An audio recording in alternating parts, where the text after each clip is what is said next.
So, good evening. My name is Marcia Moore, and on behalf of the Gateway Science Museum, I am delighted to welcome you to this, the fifth talk in our 7-part Museum Without Walls lecture series, which will be continuing every Wednesday night through the end of October with this same virtual format. Some of you may have been attending these lectures for all of our 18 years. For some, this may be the first year or perhaps even your first event. In any case, we are so glad to have all of you here. Tonight, I'm sharing as my virtual background our Cornan Valley Gallery inside the museum, where we have held these and other meetings, exhibits, and lots of activities in the past. We, of course, are looking forward to many more in the future. And I'd like to direct your attention to those double doors at the far end of the gallery. Outside those doors is Gateway's native plant garden, part of the focus of tonight's talk. Before proceeding to tonight's presentation, I want to thank our MWOW committee, our Executive Director, Adrienne McGraw, Exhibits Curator, Stephanie Parker, and Community Board Member, Dr. Rachel Teasdale. We also are extremely appreciative of all our speakers who are donating their time, talents, and knowledge to the furtherance of teaching and learning about science in our region and beyond. We also thank our series sponsors, North State Public Radio Station and Renee and John McCamus.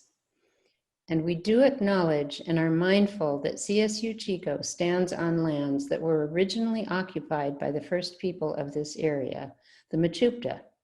And we recognize their distinctive spiritual relationship with this land and the waters that run through campus. We are humbled that our campus resides upon sacred lands that once sustained the Mechoopda here for centuries. And now it is my great pleasure to introduce tonight's speaker, Jennifer Jewell, well known to many of us for her award-winning weekly public radio program and podcast, Cultivating Place, Conversations on Natural History and the Human Impulse to Garden, which she co-produces with North State Public Radio. She is a gardener, gardening educator, and advocate. A graduate of Harvard University, Jennifer has been writing about gardening professionally since 1998, and her work has appeared in Gardens Illustrated and House and Garden, among others. She served as native plant garden curator for this museum from 2009 to 2018. She is the author of 2 books, The Earth in Her Hands, 75 Extraordinary Women Working in the World of Plants, which I highly recommend, and a second, Under Western Skies, Visionary Gardens from the Rockies to the Pacific Coast, which is due out from Timber Press in April 2021.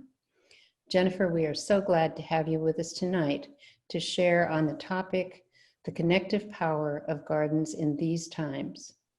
Briefly, I want to remind our audience that there will be a question and answer period at the conclusion of the talk, and we will ask that questions be written in the chat format. And now, Jennifer.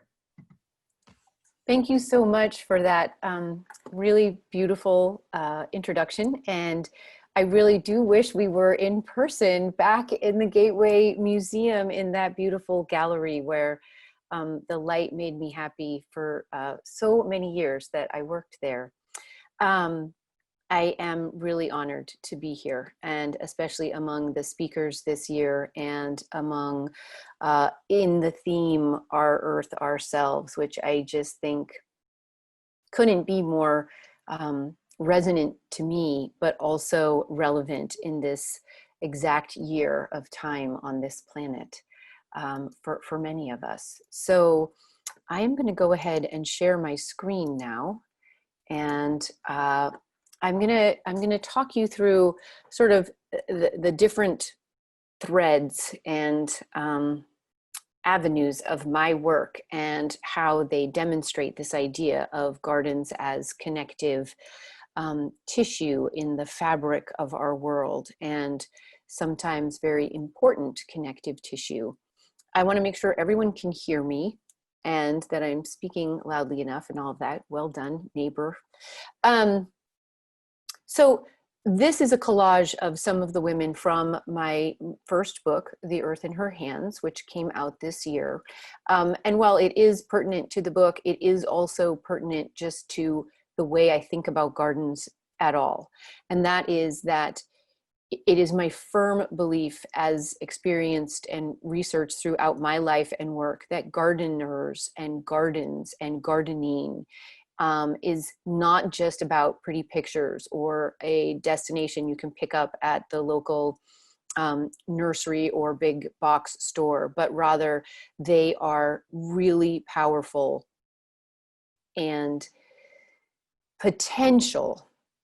They aren't always this way, but they have the potential to be powerful intersectional agents and spaces for change for the better in our world. In hang on, here we go. In 2007, I first moved to Northern California, and I came from Colorado. I was born and raised in Colorado to a wildlife biologist father and a professional gardening mother.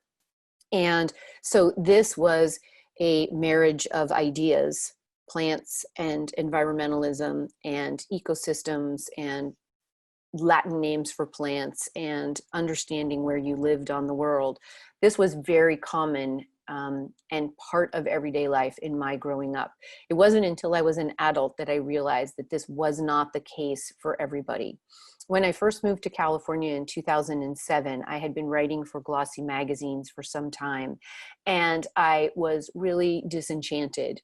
It seemed like it was a great idea, and what it became apparent to me over my almost 10 years of doing that was that it was perpetuating this idea of gardens as two-dimensional pretty places and status objects, as opposed to living dynamic relationships in direct conversation with our wider world.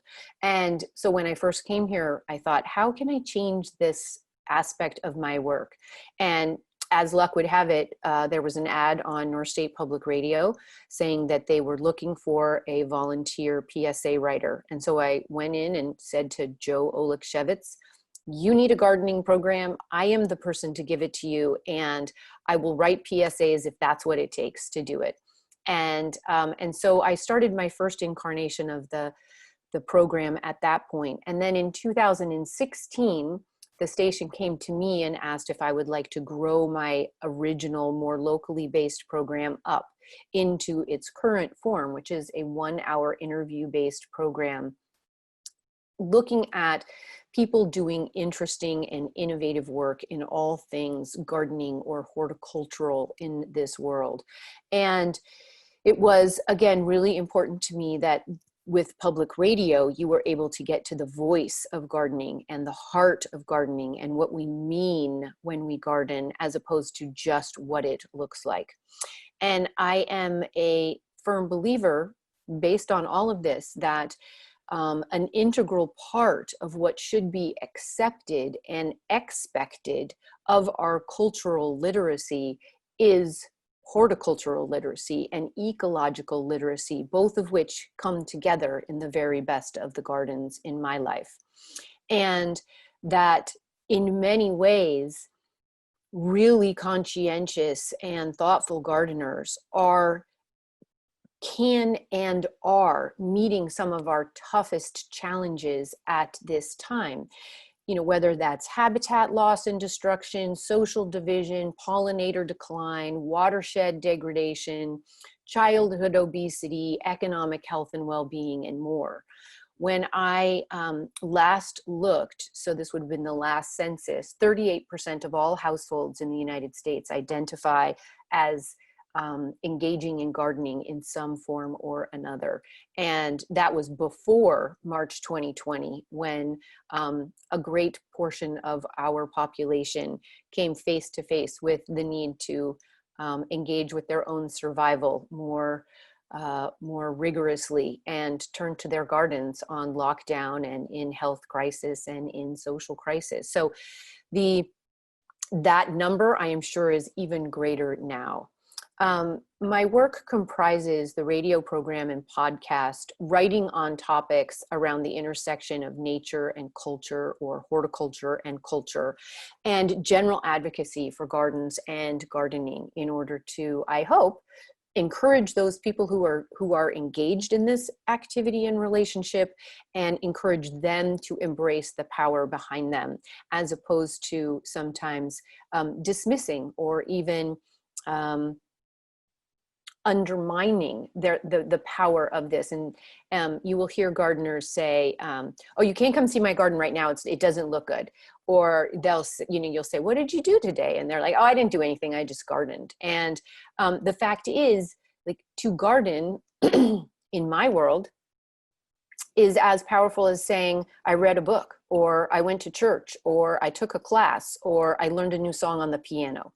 And so I want to introduce you a little bit to how I handle gardening. I have heard more than once that people who are new to the program will say, but you didn't teach me how to garden at all. Like, you didn't teach me anything about, my peppers this year, and it's not a how-to program. And one of the reasons it was really important to me that this was not a how-to program was that, as a lifelong gardener myself, and most of the gardeners I interacted with also being longtime gardeners, almost all the garden media or gardening programming had to do with how to. And there's only so many lists of like 10 best plants to put in your pot this year before you're kind of bored out of your mind. And you kind of know it. And so you'll glance through it, and maybe you'll have blossom end rot one year and you need to look it back up, how to handle it. But by and large, people who have gardened for even 1 or 2 seasons,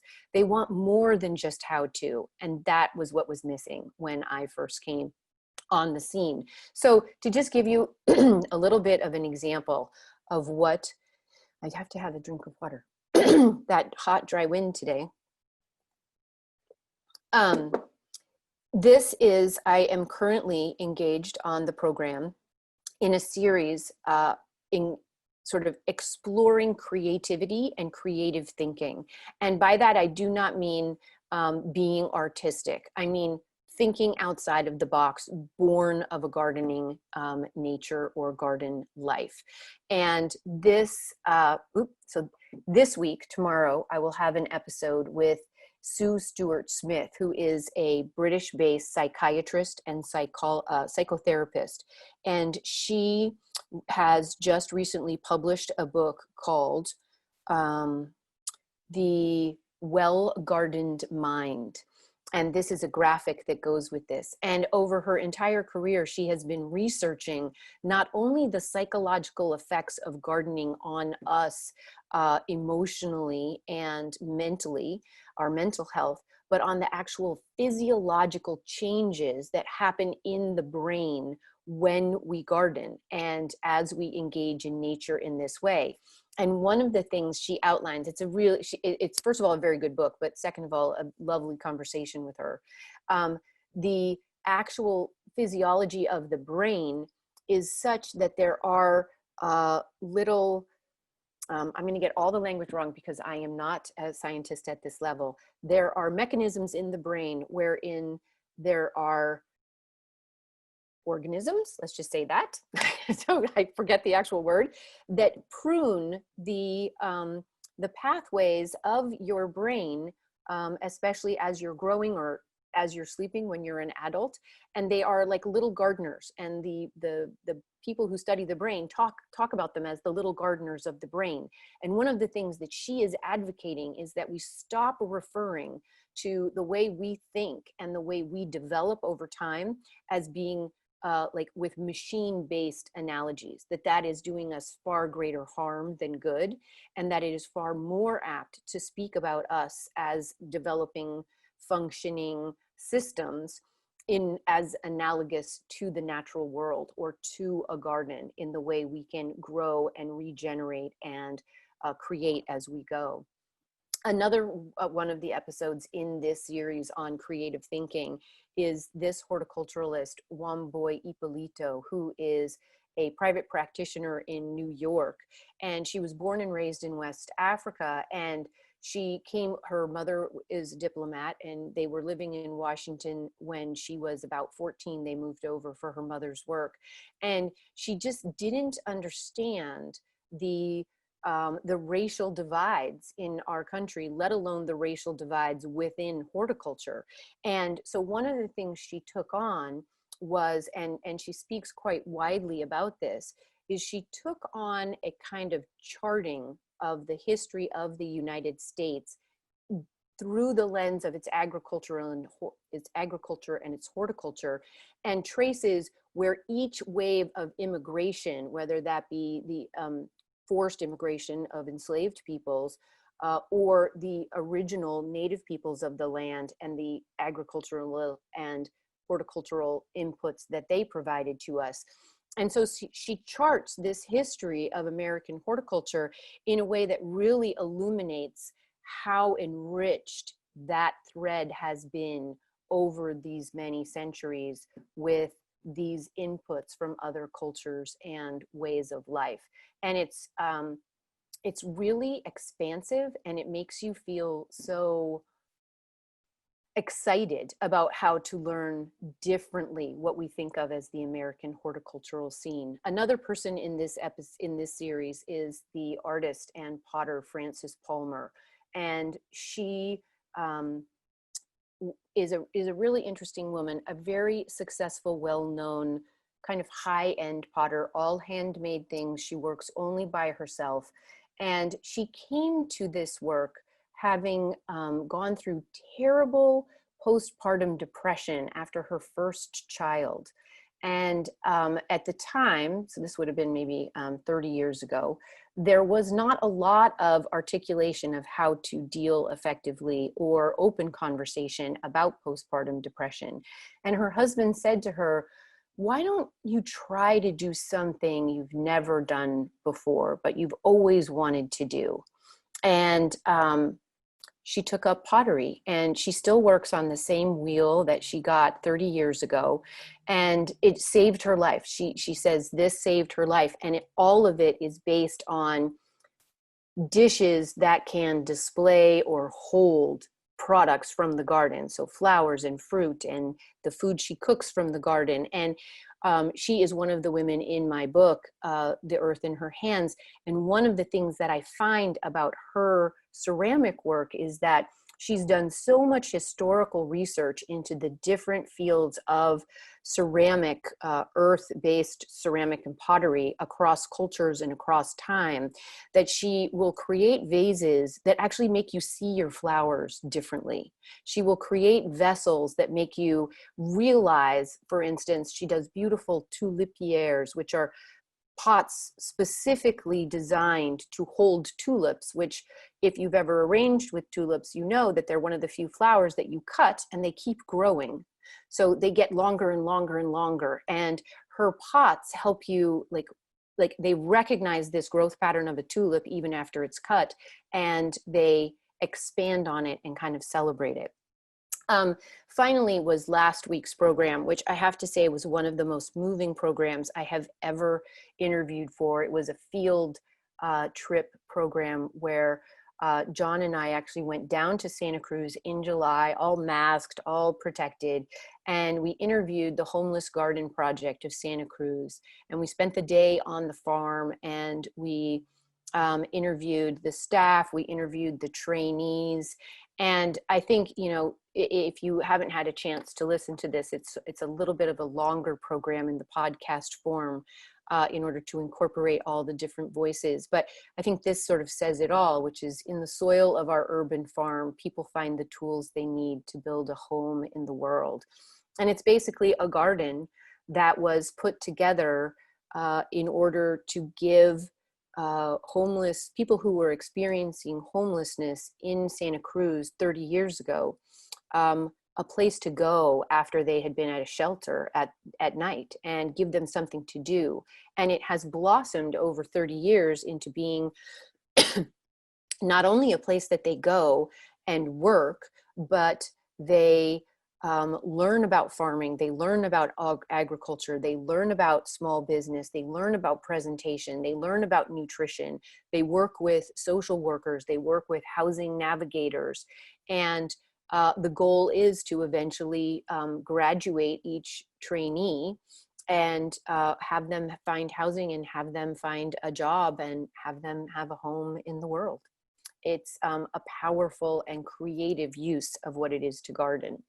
So in 2017, after Cultivating Place had been going for about a year and a half, Timber Press, a big horticultural press out of Portland, Oregon, came to me and asked, based on what they had heard from the podcast, if I would be interested in writing a book on women in horticulture. And I, of course, said, yes, I would. And I said, as long as it can meet the same lens that I use in the podcast and radio program. And their only parameter was that it couldn't be about dead English white women. And I said, that's good, because they're hard to interview. And there's enough about them already. So the parameters for the book became that I had 1 year to write it. We weren't exactly sure how many women would be in it when we first started, but I determined that I wanted it to be about living women doing innovative work in the horticultural world in all of the fields that actually inform or form horticulture. So environmental science and botany, floral arranging, garden writing, garden photography, agriculture, public gardens and administration and policy, seed keepers, herbalists, and landscape architects and garden designers, as well as actual plants women, by which I mean plant hunters, plant seekers, nursery women, people who are selecting plants to be introduced into the trade. And once I came up with these categories, I kind of started to fill in names of people who were sort of in the top of their field in these arenas. But we're also not just doing good work, but doing paradigm shifting work. So not just any photographer that had a pretty picture, but whose ways of photographing or ways of seeing a garden or a flower or a landscape actually made us see it differently or think about it more expansively or differently.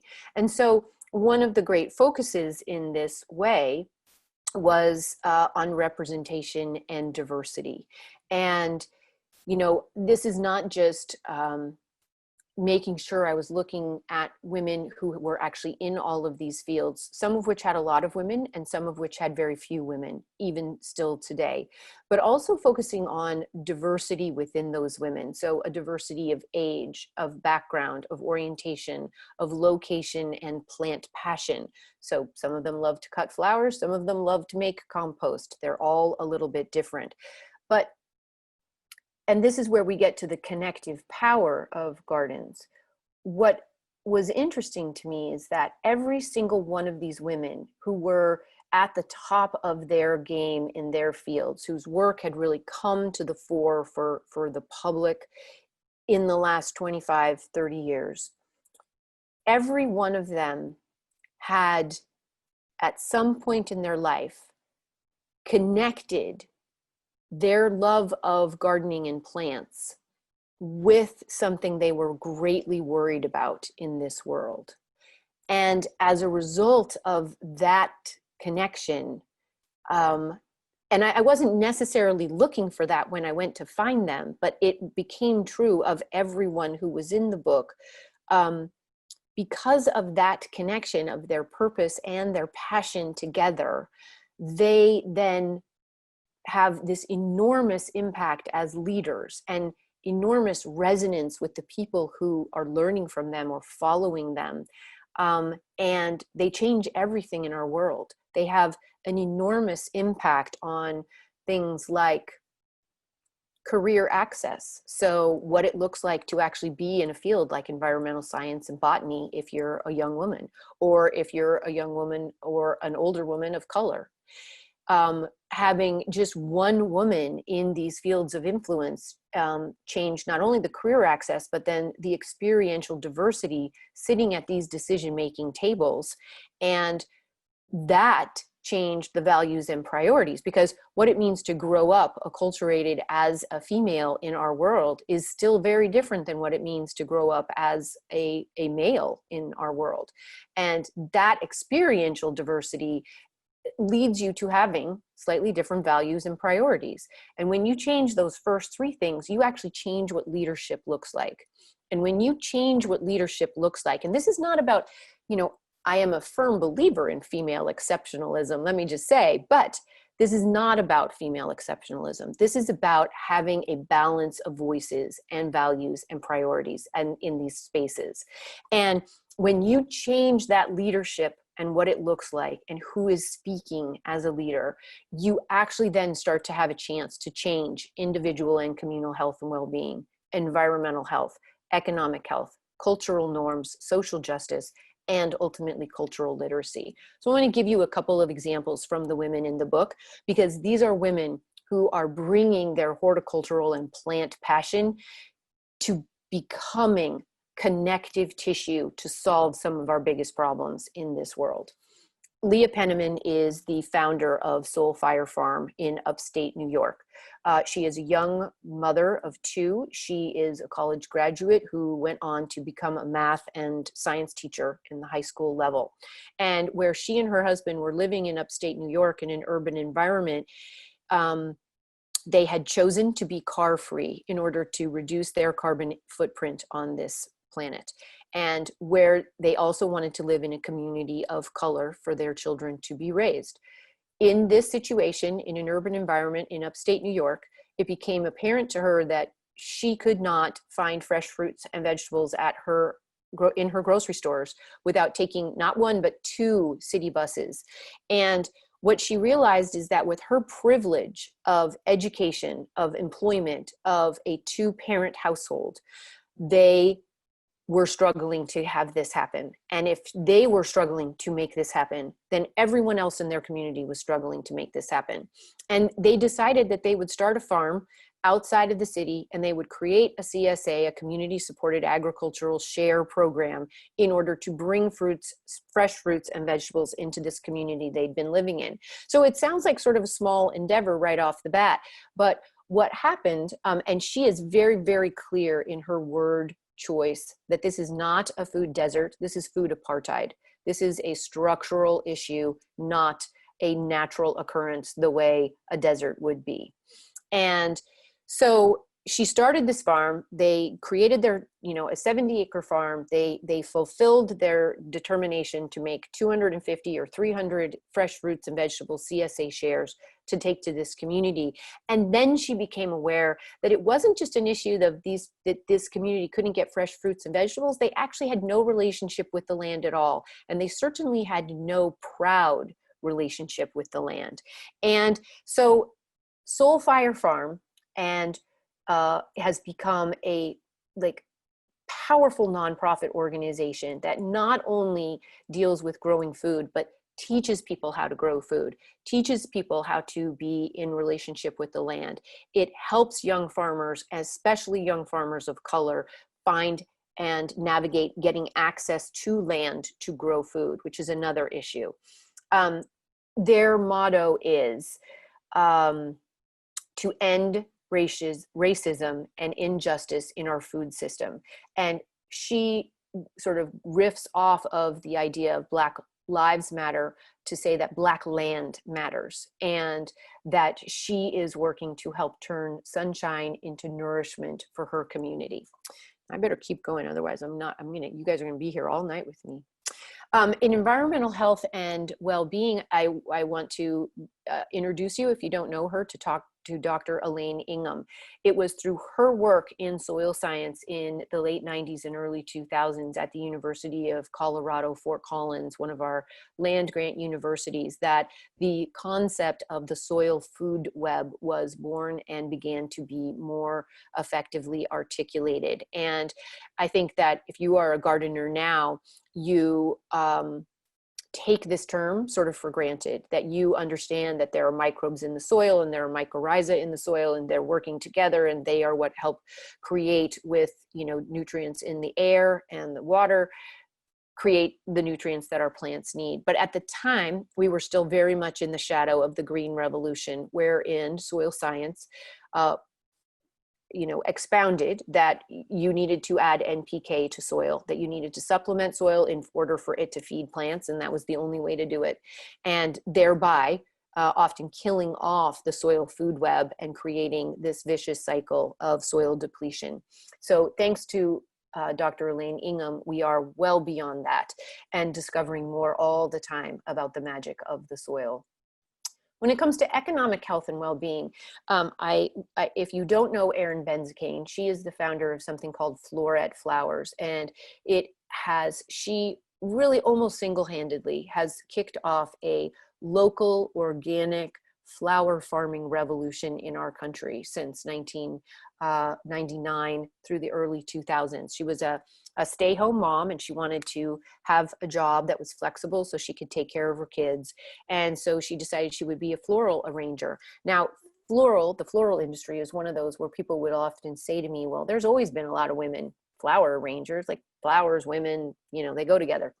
And, but it's also one of those industries that there are very few women in decision-making leadership roles at the very top of what was the dominant import-export floral industry that was the norm in the early 2000s as a result of government tariffs and a lot of other outside influence. Most of the United States floral industry had moved overseas to places where there were not the same kinds of environmental regulations. There were not the same kinds of working and worker protections.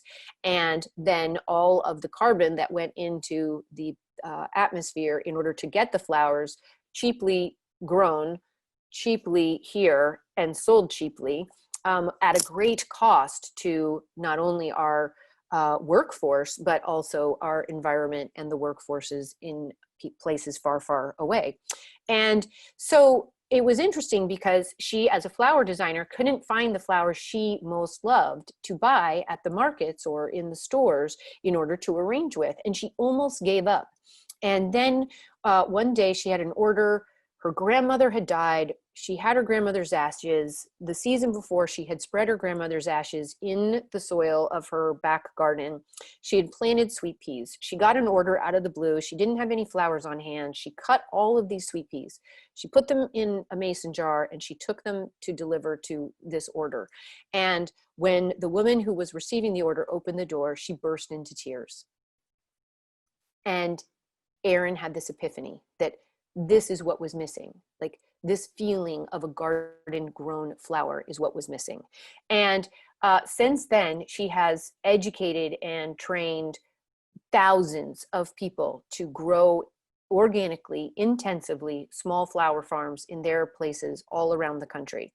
At the same time, another woman in the book, Amy Stewart, wrote a book called Flower Confidential that really exposed the really dark side of the floral import industry and has created a lot of change at a public policy level. And at the same time, another woman in the book, and they weren't coordinated. It was sort of a collective consciousness moment. And another woman in the book started something called the Slow Flowers movement, which connected people that were growing the flowers to the people that wanted to buy the flowers. And there was just this perfect storm of positive change from the garden up that created a monumental shift in our floral industry, $1 billion industry that these women are leading the changes in.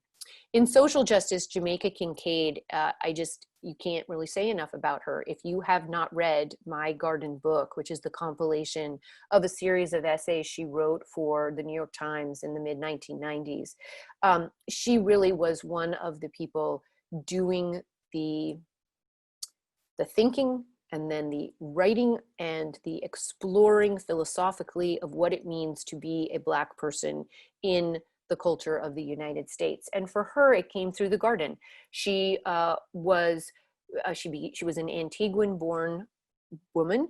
She was sent here to be a domestic worker by her family. She didn't want to be a domestic worker, so she left her position and got herself into community college. She didn't finish community college, wanted to be a writer and photographer, took herself to New York City, got several gigs, and eventually did well enough that she got on the radar of the New Yorker and became a staff writer. No college education, just hardworking, persistent, brassy young woman. And she, on her first Mother's Day, her husband gave her a set of like a rake and some seeds and a little watering can. And she went out and she dug up a patch of what was just lawn at her Vermont house. This is her Vermont house, so you can see it now, no lawn. She did this, she was so excited, everything died, nothing grew. But she had the bug, and so she just kept going. And with every plant she collected, she would research what the plant was, what it was named for, where it came from, how to grow it, the history of it. And what she came to realize is that most of the plants that she was loving and collecting and planting were often from places far, far away, and that they often had the names of colonizing, exploring white men on them, no matter where they came from. So, for instance, one of the ones she shares is the dahlia, and the fact that the dahlia was a native to Central and South America, was a sacred plant of Montezuma, and it was collected there and taken to Europe, given a new name, a colonizing white man with the last name of Dahl, and then introduced to the rest of the world, and has forever after been known as the dahlia, with all of its prehistory completely erased. And so one of the things that she is very clear on is that we just don't get stuck there. We don't get stuck at this being the dahlia. Like, we can't go back and change that all this happened, but we can actually do the research to learn more about what these plants are, where they come from, who they were sacred to, and how and why they were cultivated. And therein, we honor the whole history of these plants to the best of our ability, instead of just burying that complicated history, which, garden history is like all history. If humans are involved, it's really messy and it's really complicated. In cultural literacy, Robin Wall Kimmerer's book in 2013, Braiding Sweetgrass, really changed a lot of people's minds and hearts about what it means to be in relationship with plants. She is a doctor of biological sciences. She is a professor of botany at the and cultural ecology at the SUNY system in New York, and she is an Indigenous woman. And when she first went to college, she struggled hard with the fact that I'm using the word traditional when you could use it in a couple different ways here, but Western academic science, botanical science, was at that time very dismissive and demeaning to traditional ecological knowledge. That if you didn't go to the university, or you didn't use these machines, or you didn't use this language, then you didn't know anything. That one was smart and the other was ignorant. And she knew from the experience of her life and her ancestral traditions that both traditions had a lot to offer. There was wisdom and usefulness in both of these systems. And it took her a great part of her career to figure out how to not throw either one of them out, but bring them together. So it stopped being an either or, and it became an and also. And her articulation of the wisdom and the knowledge built into land-based traditions across our globe and time is one of the most beautiful pieces of writing and celebrations of a variety of ways we understand science that I have ever read. And, that it was just like a runaway bestseller. And that's because I think many people who were interested in this kind of natural history and science wanted this heart in it. They didn't want it to be a bloodless study. They wanted it to feel, to read, and be, lauded as important emotionally as it was in their lived experience. And that cultural literacy really brings me to gardens. It brings me to the importance of gardens. And when I use the word garden, I mean any place that has been cultivated consciously by humans over time and space. And the more we are learning about indigenous history and peoples, the more we understand how much of our landscape has been tended and gardened in a way that expands what we think of when we say the word garden. And gardens at their best are crucibles and chalices of cultural literacy, and like art or music or food or literature, they bring us the whole world if we let them, and if we see them and understand them to be that big. Gateway Gardens is a wonderful example. It is not just a garden around the museum. I mean, even since the museum was in its planning stages, when they first came up with what I thought was the just genius design of these eco-regions around the museum, representing this larger space that influences us and forms us as people in Northern California, they are also, they are on a riparian corridor near the seam between the foothills of the Sierra Nevada and the Cascades meeting. They are, at the top of the Northern Valley. They are on the sacred land of the Mechoopda Maidu. They are also on John and Annie Bidwell's settlement. They are also now in the middle of the city of Chico and California State University, Chico, next to a national park and part of a museum alliance throughout our urban center. So, it's not, they're never just one thing. They're always more than what they seem to be. And this is natural and living history. It is science explored and experienced. It is a refuge for pollinators. It is a classroom and an art room and a laboratory. And, for better or worse, and I would say that in the case of what is happening at Gateway, it's for the better. Gardens are models, and they message what it is to have ecological literacy.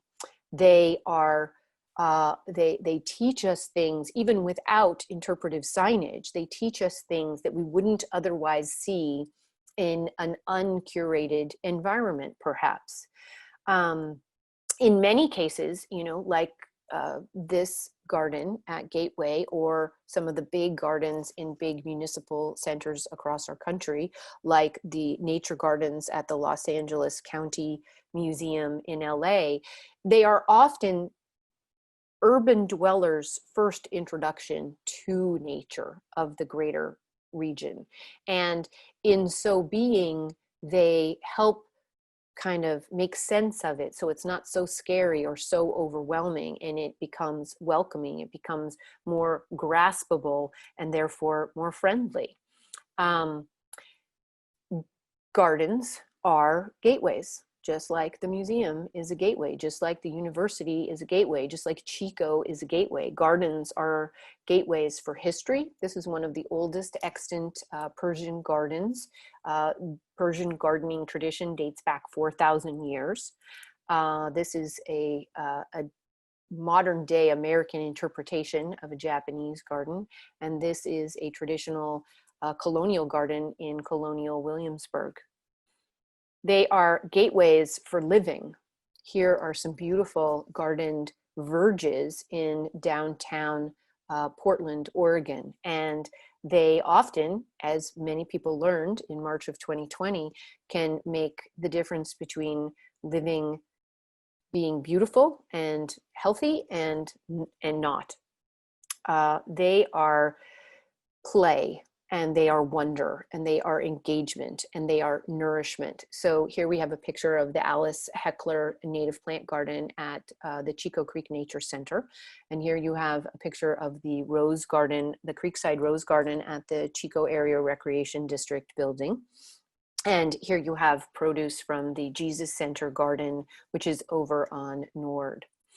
And, you know, I think the bigger thing is that gardens are often our first line of understanding that we can and we should engage with our own survival and learning about the other lives that are on this planet with us, because they are many and they are enormously important and they are just so stupendously beautiful.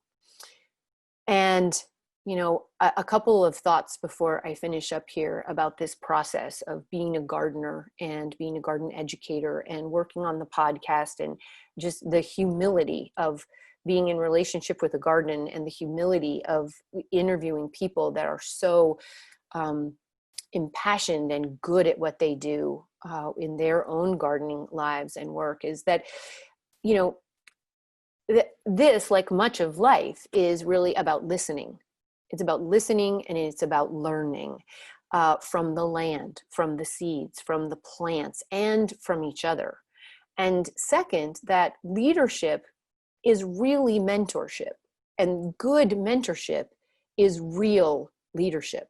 And this is where an organization like Gateway Science Museum comes in, because they inform and they inspire and therefore mentor and grow on thousands, if not tens of thousands, of other humans engaged in this kind of connectivity and positive progress in our world, like a succession planting in a garden or a forest.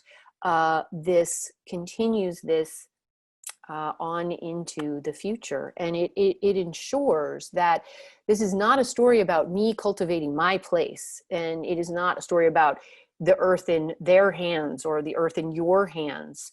It is about all of us cultivating this place, this planet that we live with greater consciousness and care. And it's about the earth being in all of our hands. I wanted to end with this screen, that if you are interested in some of the good native plant gardens in our region, this is a list put together by the Native Plant Society Mount Lassen chapter here. I know it's really Lassen Peak. I know, Rachel, I see you over there. Like, I know this, but that is still their name, and it is still not the name of the actual peak. And I don't know how to help you with this, but it is technically, for all listening, it is Lassen Peak. The CNPS chapter that resides in our community calls itself the Mount Lassen chapter. I'm standing back, Rachel. So, but these are some really great gardens, and I'm just so proud that Gateway Science Museum and its gardens are on there. I think the native plant pollinator garden that was put together with literally, like a shoelace, John Whittlesey, myself, and a lot of great volunteers at the university and the sustainability department there, is, I just think, one of the it's a beautiful, beautiful space to go. But some of these others are wonderful as well. And now I am done with my talk. I will stop talking and I will stop sharing my screen.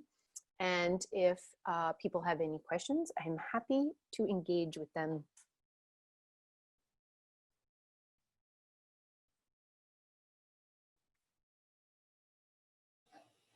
Jennifer, thank you so much. Sorry, I had a little technical difficulty unmuting myself, which is not usually my problem. But anyway, thank you so much. This was really great.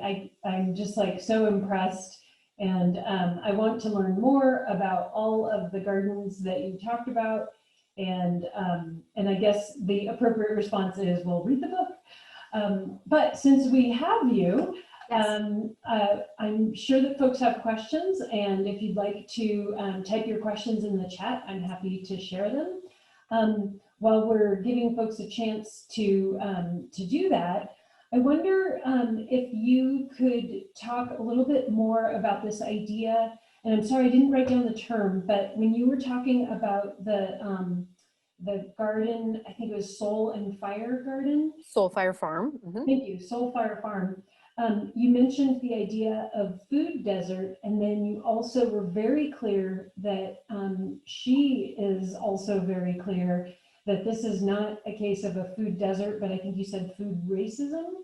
Food apartheid is the Food phrase apartheid. that Can she you uses. say a little bit more about, I have a general idea of what that means, Right. but say a little bit more about each of those? Well, you know, one of the things that's really interesting to me is that, you know, she clearly has been working on this kind of exploration for many years. Her book, Farming While Black, was published in 2019, and it really traces some of the things that are coming out much more broadly right now in our culture about how neighborhoods were designed so that communities of color were left out of certain developments or left out of certain parts of urban planning. And that in many cases, this increased the chances of things like low rent and less tree cover, even very specifically, and less green space. And therefore, retailers were less willing to go there. And so, you know, there's this, again, this vicious cycle of people being impoverished, people being depressed, people being exposed to all of the elements, and you know, crime rates going up. And so then people would say, well, we don't want to go there. And so it's a social construct that didn't have to be that way. And it was really orchestrated behind the scenes from, say, you know, the early 1900s, maybe even the 1880s on, that urban planning made a lot of decisions in order to isolate communities of color. And therefore, you know, when you use the word desert, we're talking about a beautiful, beautiful ecosystem on our planet in most cases, not to be confused with desertification caused by human, you know, scale degradation, but a beautiful ecosystem, and that occurs naturally over hundreds of years of evolution, or, you know, thousands of years of evolution, whereas food apartheid is a social construct created by humans. Mm-hmm. Okay, thank you. Yeah. So one person would like to know some of your thoughts about the increase of school gardens, and what you're thinking about and what folks are planning, those kinds of things. I am such a fan of school gardens. I will say that we seem to have this constant sort of sine curve of gardens being very popular, and then sort of being led by a charge of really passionate people who take them on and aren't paid, and it's not actually part of the curriculum, it's part of the extracurricular activity, but they rely on this one person to carry them. And I think gardens should be in every single school. I think every school should have this kind of ecological and cultural curriculum for children to learn. But as long as it is considered to be an extra that volunteers are providing, we will always have this up and down cycle, because anybody who gardens knows it is really hard work. It is seasonal work. You cannot leave it alone if it's really going to be productive and have a long lifespan. And so I would love to see them. And I know that Slow Food North Valley really picked up on this last year, and we're increasing their advocacy for school gardens and their sort of structured support of school gardens in our region.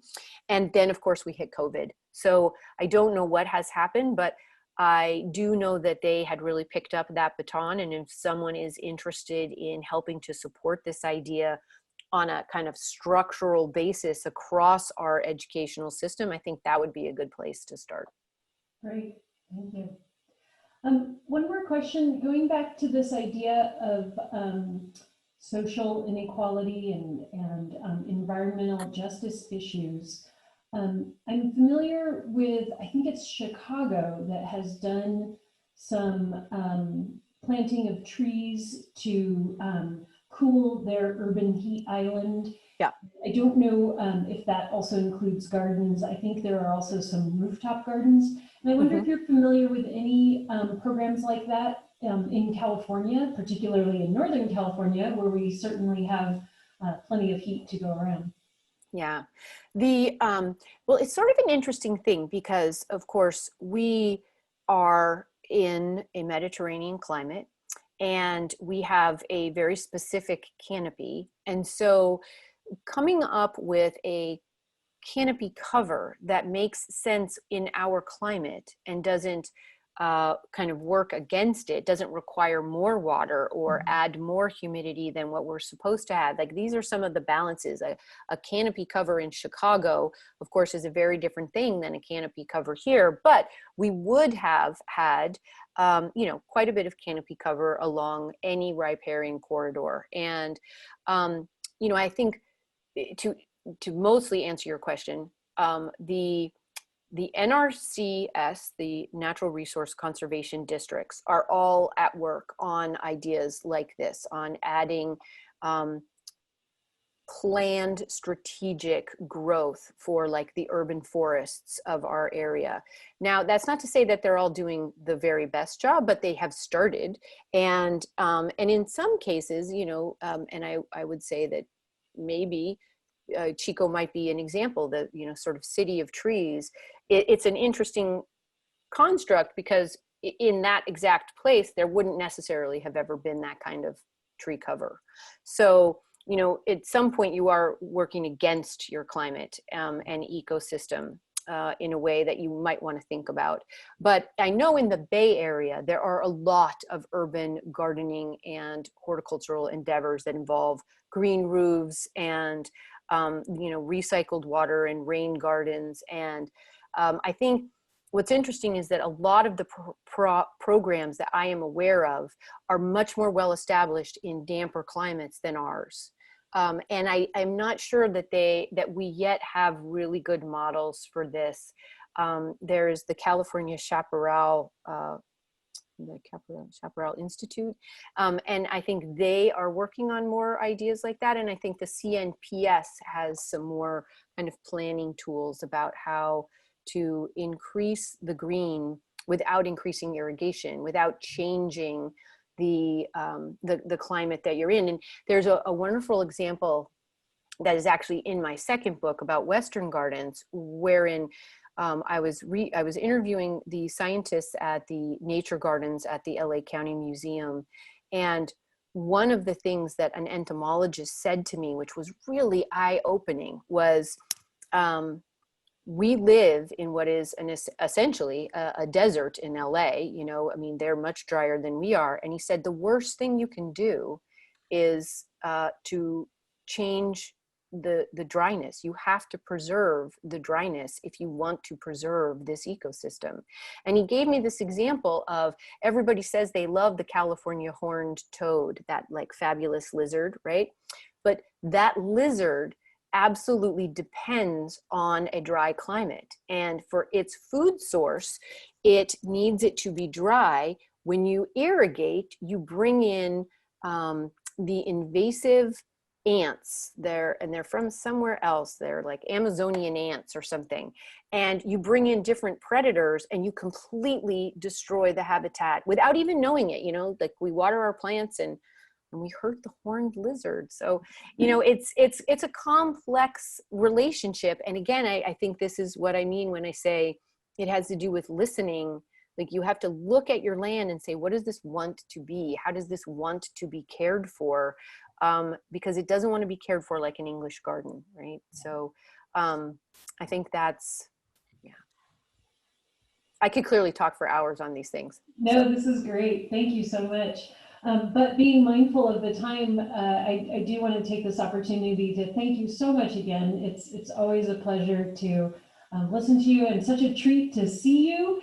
The radio is great, but it's fun to see you and your beautiful photos as well. So thank you so much. And Adrian, did you want to jump in and sign off? She unmuted me, so I think that's my signal. Oh, okay, Marcia, please. But I would invite her also to give a little, but I also want to thank you, Jennifer, and I'm sorry, but you truly are a jewel, and you've given us so much to think about and so many more books to read. I love the idea that neuroscientists are talking about the gardening of, I don't know if it's the dendrites or whatever. That's it. Yes. But there were these, I don't know, I'm going to say creature, but I'll send you a picture of the book. I have a feeling we'll invite you after your next book too. So I want to welcome all of you, or invite all of you to come next week, and you will get to hear Dr. Rachel Teasdale, who you're now familiar with, talking about Lassen, well, not Lassen Peak. Read your title, Marcia. Anyway, and invite your friends. And we will do our shameless commercial. We do not exist on air alone, so any donations that you would like to give to Gateway Science Museum to keep us active, and also tell your friends to visit our website, because there are lots of activities that are going on now. Okay, Adrienne? Yeah, I was just going to also thank you, Jennifer. You really inspired me to think about the Gateway Gardens in a new way. So I might tool that around in my head for a little while and check back in with you. So thank you for that. Yes, as Marcia said, we are closed for COVID. And so we are not earning the kind of income that we normally would be. So any dollar counts at this point. And I shamelessly put the link to the online portal to make your donation in the chat. So. See you next week. Yeah, thank you so much.